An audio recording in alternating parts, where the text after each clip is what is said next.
Here we are, Buzz Blitz, gonna be talking about F8. Just got back from it, and let's put 2 minutes on the clock starting now.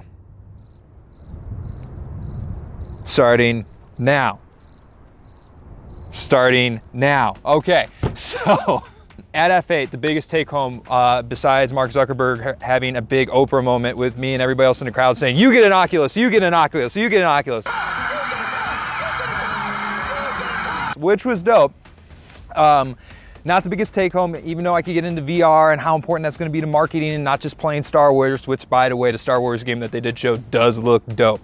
And I might get into video gaming just to play that. But there's more of a future of what's coming with VR. It's just like being able to test drive a car without going to the dealership whatsoever, being able to walk inside a house, open doors, things like that without having to go on real estate showings, all that sort of stuff you could do from the comfort of your home in such realness and be able to market that. That's one. But the other big take home was Messenger.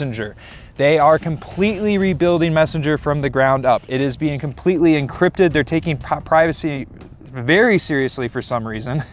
And they are combining WhatsApp and Instagram all coming into Messenger. The API integrations, basically the way it can connect with businesses now, you guys are not going to have to worry about having to call into American Airlines or United after a while and being like press 1 or 2 or calling Comcast and being on hold for forever, because that is going to become the new standard. Customer service is going to be taken back to the customer because of how instant and how much easier it is for the company and the customer to be using Messenger.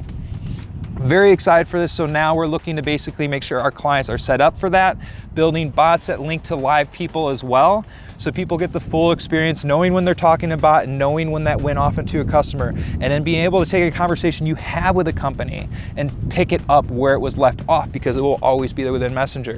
I truly do see this ending up replacing email in the future and even the telephone. Facebook did tell me that they were looking to do this 5 years ago when they had me on their campus, and I kind of laughed. Now I see why. That's it.